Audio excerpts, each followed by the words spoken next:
What's up, everybody? I'm Chad, this is C2 Fab, and you're watching See Stuff, Do Stuff. Today we clean up that pigsty of a Langmuir CrossFire Pro, and while we're at it, we find some loose bolts and some other maintenance issues that we need to take care of. So stick around, learn some stuff, have fun doing it. All right, rock and roll.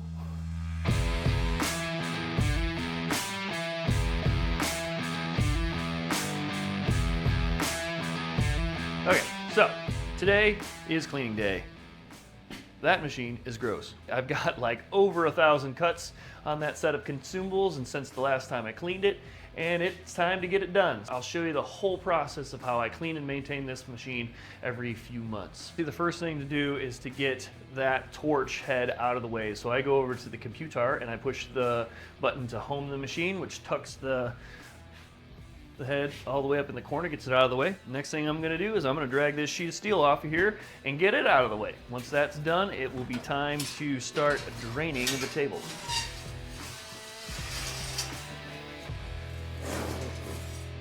There's still some good stuff on here, but it's in the way, so let's move it. While I'm getting this thing set up, I just want to say thank you to everybody. Like, I've got over 100 followers now, or subscribers, whatever you call them, and some of my videos are doing really good, a couple thousand views on a few of them, so thank you guys. And if you're liking what I'm doing, make sure you're subscribing and liking and all the fun stuff. All right, so here we have, whoa, there it goes flying. Here we have just a simple siphon pump. I think it's used for like draining gasoline out of tanks and stuff. I use it to drain my water table. So it's this little pumpy doodad. I think they're like 20 bucks at the auto parts store. And I just got a 5-gallon Homer bucket here. I take the end of this and I tuck it underneath of one of the slats so it stays down as low as it'll go. And then we give her a couple pumps. Oop, upside down. I turn it over. It's this way.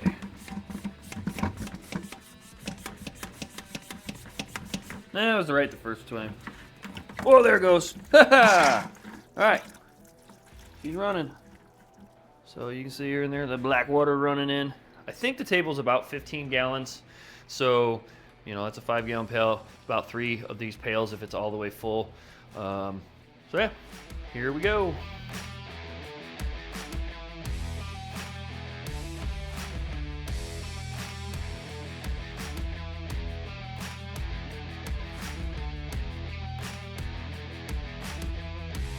I've got about as much water as I can get siphoned out of this thing, just kind of naturally with the hose.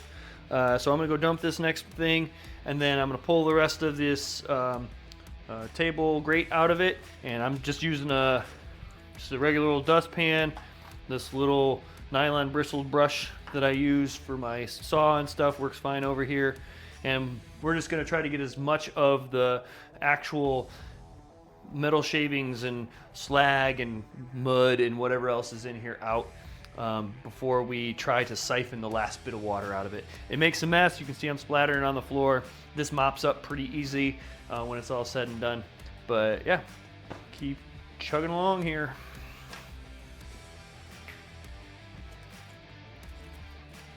If you pick these up, if you squeeze in on the 2 end grates, they tend to stay together. They don't fall apart. Sit it down here on the floor. Okay. I go around and I look for big stuff like this. Shake it off, and I put that in the big scrap bin. Try not to put big chunks in the fines bin, just so I don't waste space. Because this bin's gross.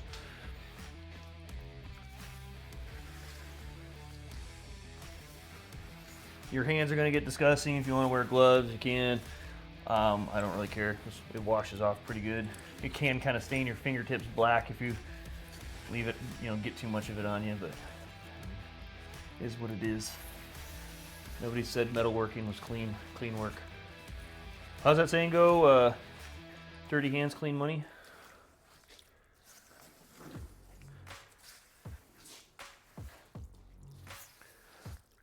So I'm just kind of brooming all this nasty, muddy, slaggy stuff into a big pile. And then I'll start scooping it out with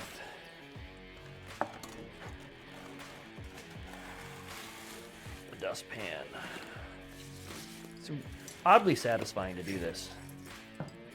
It's heavy, so don't break your dustpan.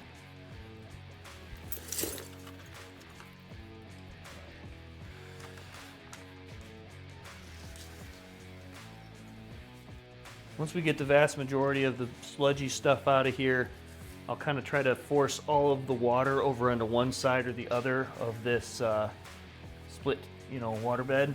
It's got the ridge in the middle of it, so it's basically, once you get down low enough on the water, it's two separate compartments, and you got to kind of splash it over from one side to the other. The final kind of cleaning to dry this thing out, I actually run the shop vac, which I'll show you in a few minutes here. So, stick with me. Once we get this bed all cleaned out, we'll go on to maintenance on the tracks and wiring and stepper motors and all that, so you can see what I do when I go through this process. It's kind of a full affair. I don't I do maintenance like over the course of while I'm running the machine, but the day that I clean the table is also the day that I clean the table. So I clean all the lead screws, I clean the rails up, wipe it all down, make it as pretty as I can make it again. Not that having it be a pretty table really matters. And I don't know, take pride in your work, right?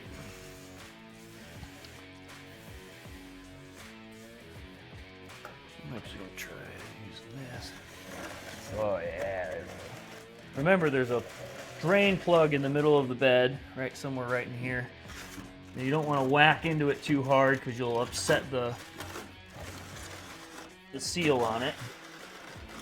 So you don't want to be ramrodding. Right there it is. So I'm going to go over that. Yeah, you don't want to be ramrodding around in here.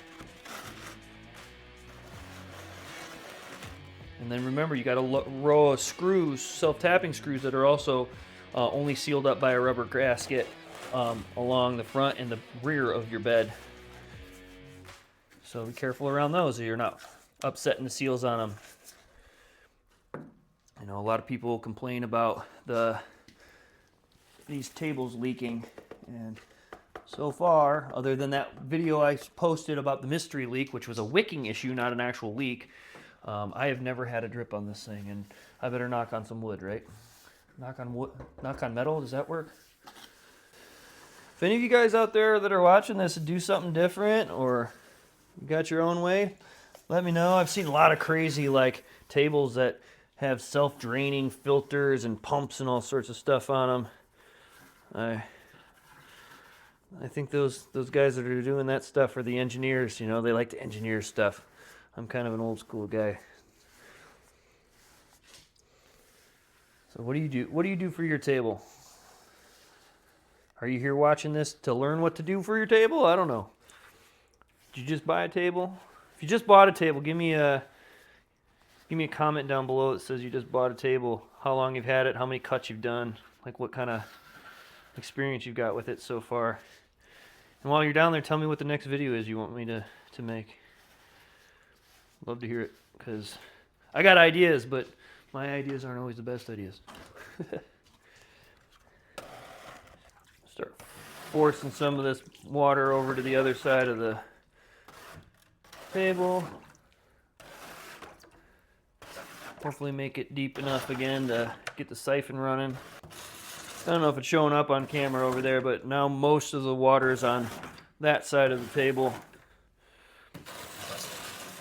It's back to being about a ½ inch or so deep over there.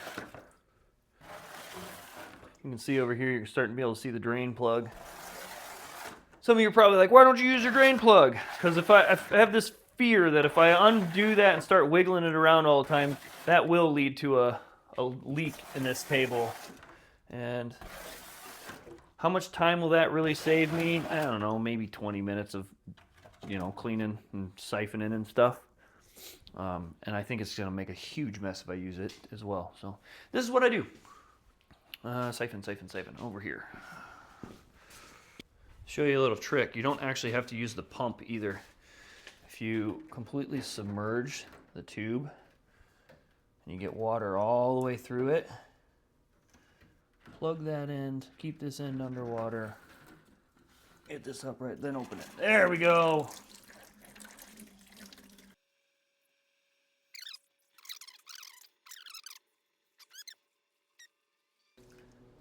All right, well, we've been fiddling around with that long enough. Let's just get the vacuum out. It won't hurt anything. Turn you around here real fast. All right, got the old shop vac out. I don't know if you guys know this, but empty your shop vac before you use it as a wet vac. Right now it's got a bunch of dirt and dust and junk in it. I'm gonna dump that out. And then also, take your filter off. You don't want a filter in it when you're using it as a wet vac. Get this emptied out real fast.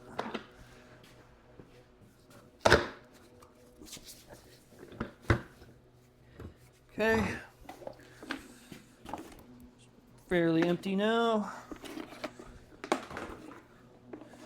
When you're done with doing this, you end up having to like hose out your shop vac. That's okay. Where's my plug? All right, this part's gonna be obnoxious, so I don't know. I'll mute it and play some tunes or something. There we go.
Remember, watch out for your screws. You don't want to be bashing into them. Real stuck on stuff. Get it out of the way. You'll feel it when you start running your rag around. I think there's some more right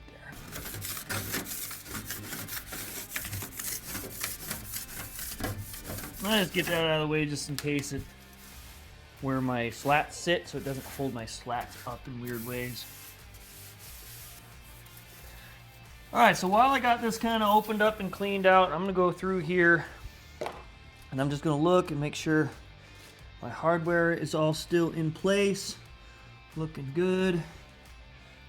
Make sure I don't see anything obvious, like one of the washers kind of starting to spread out in a weird way or push out from underneath anything. When you do these kind of things, like if you're having a leak around these drains, you've probably actually over tightened it. They don't need to be much more than a quarter turn past hand tight to seal down on these rubber gaskets or rubber washers. So if you've squeezed it down real tight thinking it's going to help seal it better, you're doing yourself a disservice because you're pushing the rubber out from underneath of the brass. So go back through, loosen those up if you're leaking around these, and torque them down just like a quarter to a half turn past half tight, or hand tight, sorry. So this thing looks it's in good shape. The next thing we're gonna do, I'm gonna stick with the dirty work here. We're gonna go through and we're gonna clean up the slats. So I'm gonna turn you around here in a second. And this rag, I'm just gonna throw it out when I'm done.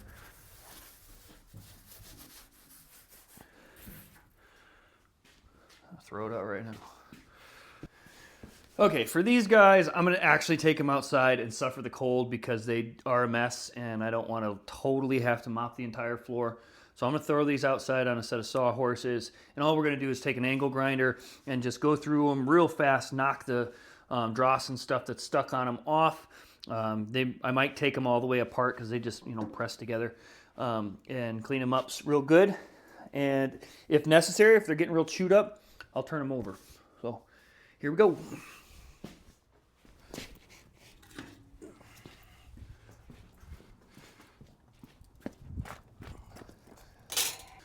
Come on outside. Okie dokie. So, safety goggles, dirty old crappy gloves, an angle grinder with a flap disc that's pretty much worn out.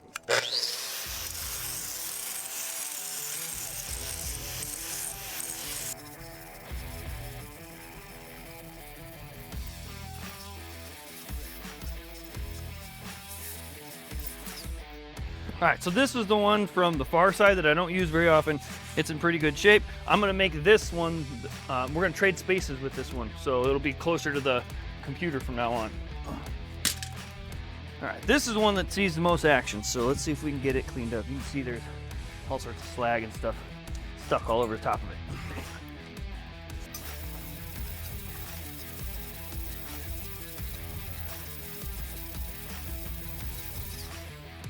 A lot of slag on the sides of these, so I might go get a piece of metal and kind of beat around in here and see if I can knock a bunch of that dross and slag off before I go trying to do it with the angle grinder. Hang on. I just grabbed a chunk of metal out of the scrap bin.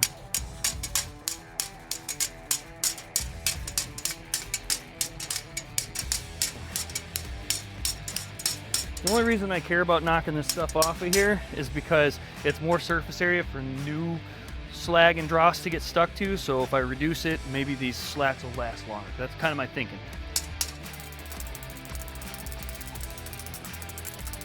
That's working really good, knocking that big drossy stuff off. Here, bring it in here close so you can see it. Switch the view to back to here. See if you can kind of see this big chunk there. You just there, pops right off.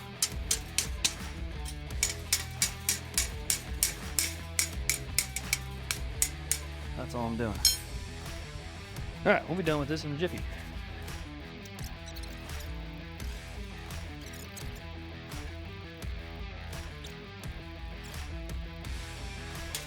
It's a little slippery out there. Like, that's gravel, man. That's slick. All right, we'll hit this with the grinder one more time. Ooh, yuck.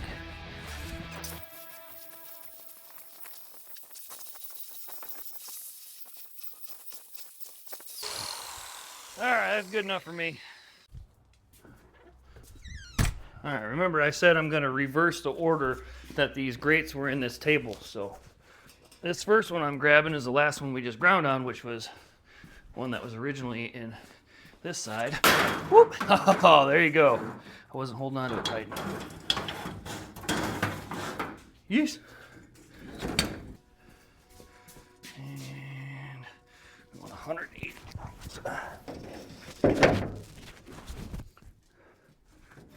There, that's how you're supposed to do it. It all stays together. Burr. Close this shop door. And get my mess sorted out here.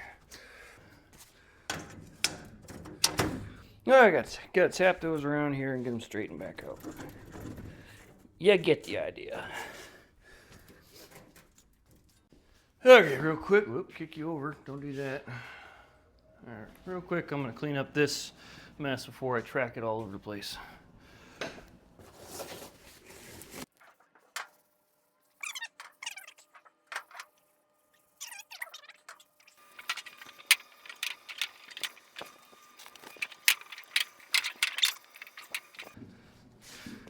Like I said, if you don't care about stains on your floor, whatever. If you do, use tarp. All right, that's done. I already obviously got something on the bottom of my shoe, because I'm tracking it. All right.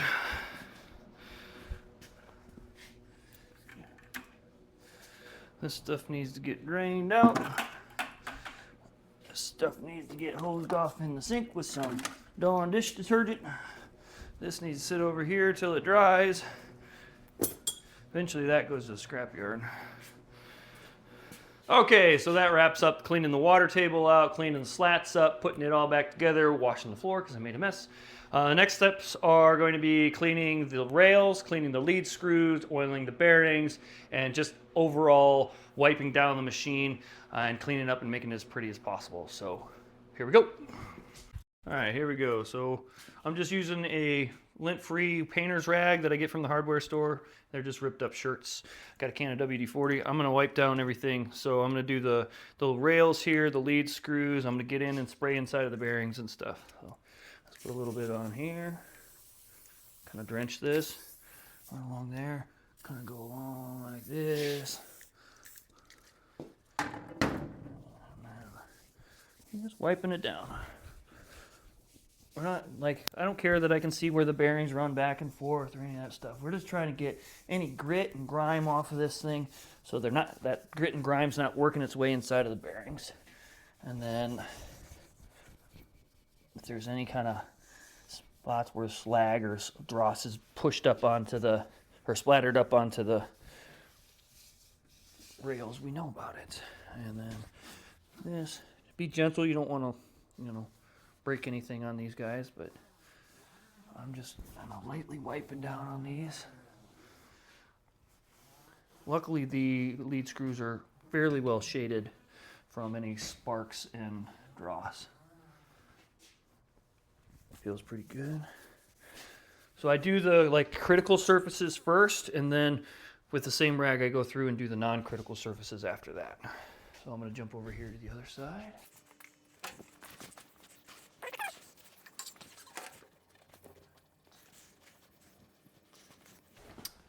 So I'll show you a little trick here in a second. All right, so I got these guys kind of this lead screw, this rail. What is this? Is it the X-axis? I think that's why.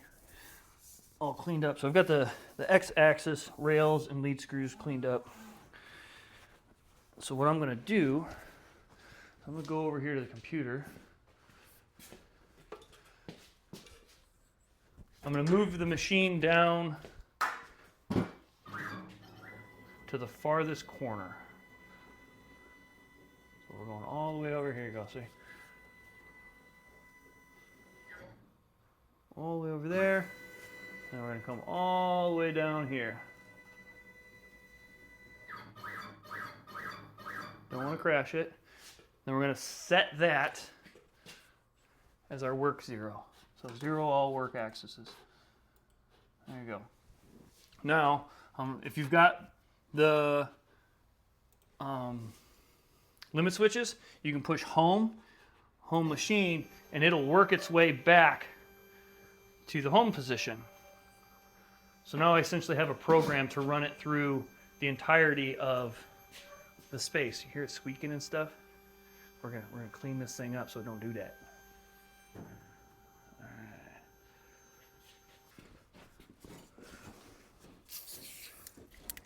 Wiping all that stuff down.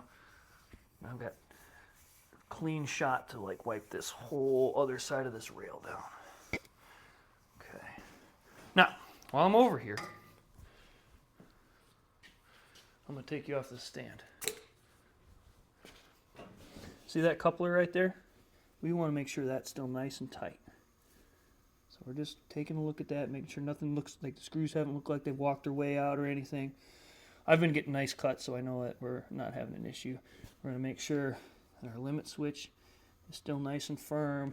Wires are in good shape. So we're just looking stuff over, making sure everything's where it's supposed to be. No obvious signs of heat or damage to our motors. And then we're going to look all along here. We've been feeling it with the rag, right? If there was burrs or anything on here, that cotton rag would get stuck to this. You'd feel it. It'd snag. So we know that's good. This is all nice and wiped down. You can see where the bearings roll all the time. So just making sure stuff's nice and clean. All right, now we got this thing all the way forward. I can get in here and clean these bearings all up, wipe all this stuff down, check this limit switch. So yeah, that's what we're going to do now. You can see how dirty it is. It's disgusting. I don't want that. A nice clean machine.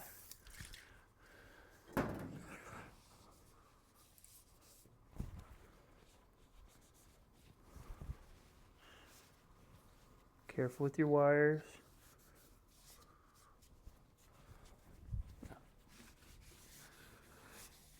this all wiped down good too.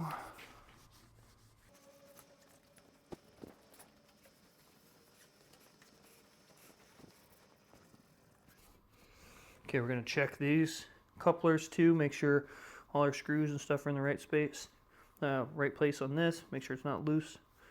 Looks good. Clean off the bearing blocks. I'm gonna look in here, look at these bearings real good, make sure they're not marred up or anything.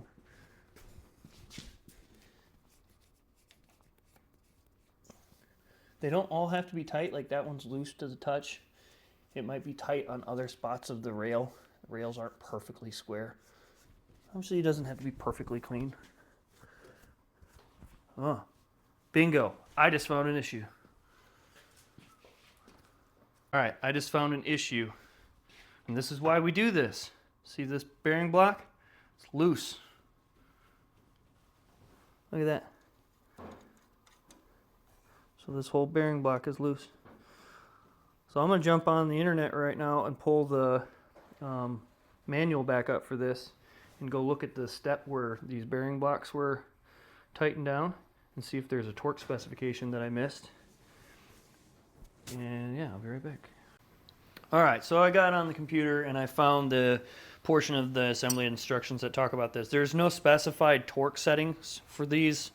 There's some play. I can pick up on it, I can get some play. So let's just tighten these back down.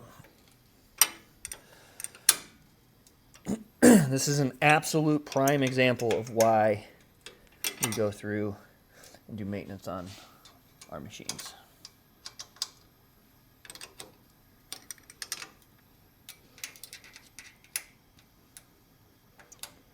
Had I chosen to not do this today, this could have failed and I could have crashed the machine, or any number of other things could have gone wrong. Let's go to the other side, see what it looks like. These all look tight. I can see the head of the end of the bolt coming through the head of the nut. This one's loose. Look, there you go, another loose one. Okay. Yay for maintenance. Interesting. A couple loose bolts. Those are all okay.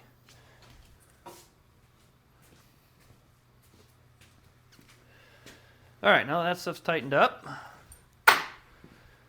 we shall proceed. All right, so spray some WD-40 in all of our bearing openings.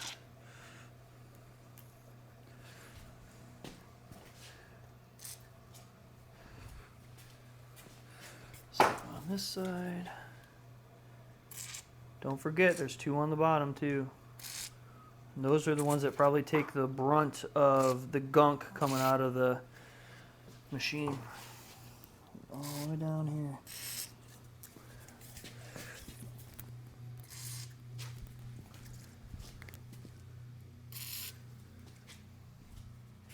Alright, I'm going to run that backwards a little bit. I heard my squeak again. Beginning to get curious what that squeak is.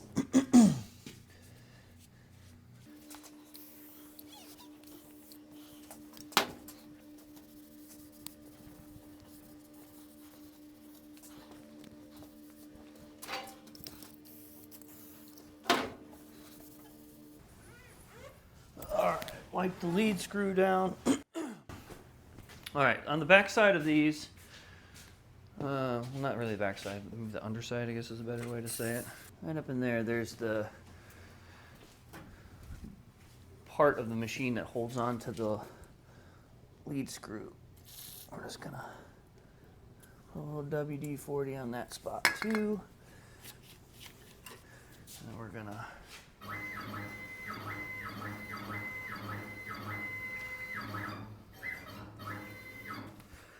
work it back and forth, make sure the WD-40 gets inside of it.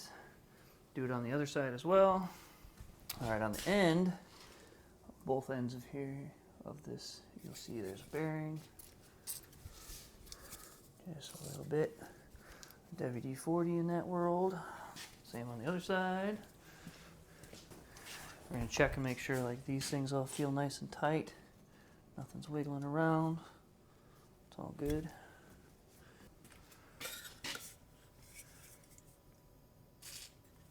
Whatever this is, the Y axis again. I've never really learned which one is Y and which one's X. I just kind of guess all the time. So sorry if I'm confusing anyone. You didn't see it on camera though. I checked to make sure that that coupler was still tight. It looks good. The next thing we're going to deal with is Z-axis stuff. So I think that's a 3/16 Allen key if I remember correctly. All I got to do is take this loose. Yes, it is 3/16.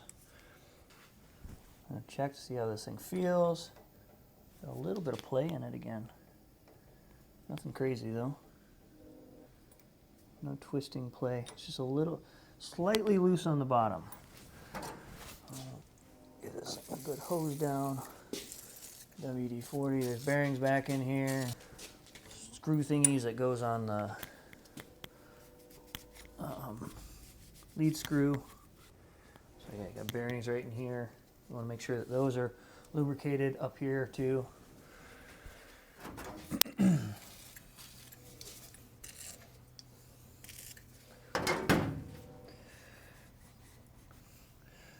Feel the whole carriage and make sure it's still tight, and it is. I don't know if that little bit of play is worth fighting for. It's so minuscule. Yeah, I'll do a whole video on squaring up and tuning up the Z-axis again. I did a short on it quite a long time ago. It was actually one of my first videos of all time, was that. It's what inspired me to start doing this. This frog in my throat drives me nuts. There, I think there's a bearing. Yeah, there's a bearing down here at the very bottom too. It catches a lot of junk. All right, so here's the end of the torch. Hopefully this will stay in focus. I'm looking at the end of the consumables here. Actually looks like it's in pretty good shape. Yeah, these aren't even all the way spent yet. They're getting there. Like there's, but I'm not going to replace these at the moment. No sense in throwing something out that works. Get it where I want it. Give her a snug.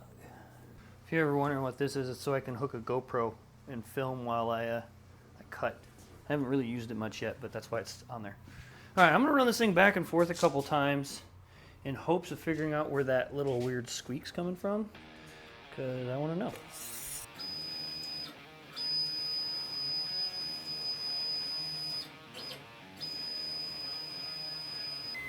No, it's not doing it. Well, I guess maybe tightening some stuff up and the lube made that squeak go away. All right, so now I'm going to cosmetically wipe it down, and I'm just going to put you on time lapse for that, and we'll be right back.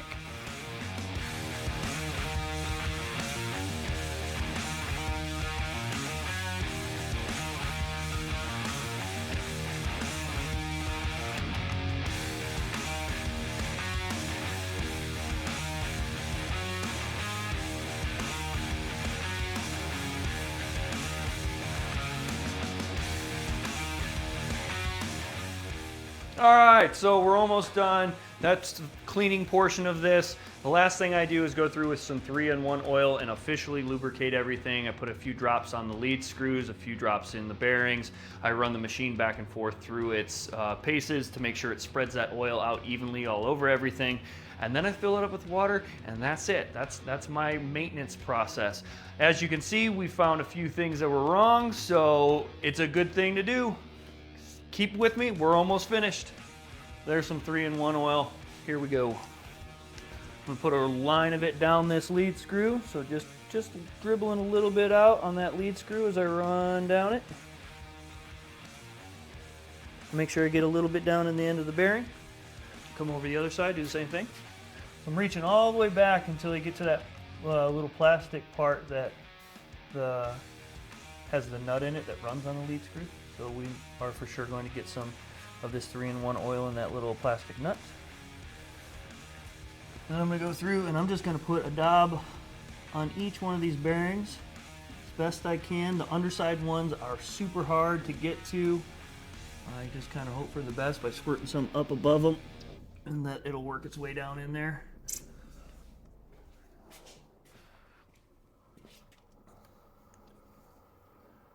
Making sure I'm getting both sides of each one of these bearings. The ones that are on the horizontal, I kind of just assume that it'll run down inside of them.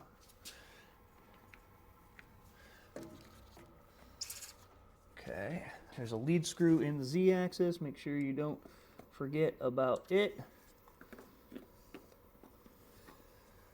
There's the lead screw back here. I'm going to do about half of this. And then I'm going to run this thing over to that preset work zero. All right, now I can reach the bearings on the bearing blocks on the back side. A little in each one of those.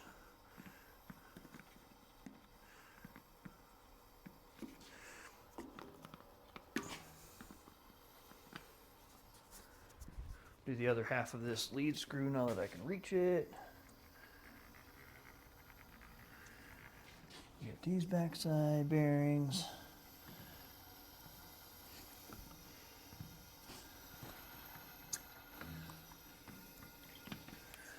Okay, that lead screw's done. Let's see if I can reach from this side too. There we go. That's getting on there. And then you got the bearings on the carriage that the Z-axis rides on. And that is all the moving parts. So I'm just going to run this thing around back and forth. So like I'm going to send it to home right now. It'll run through. Actually, I'm going to go just the way over here.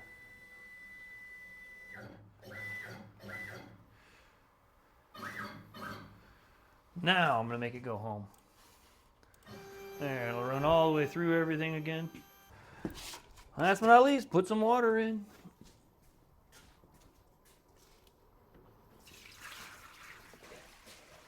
Oh, it's so fresh and so clean. That lasts for about 10 minutes.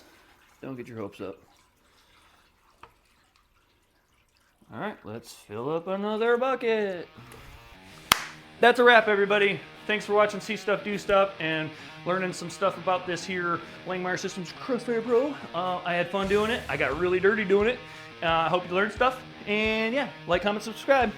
Bye. Oh, did I mention that I'm responding to all of my comments? So if you got a question, like seriously, ask it right down there in the comments. I'll respond to you. Okay. So clean. Everybody likes a clean machine.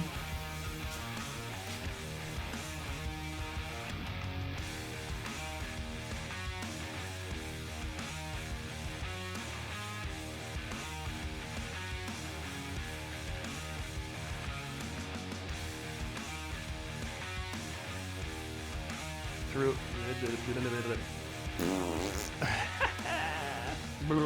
All right.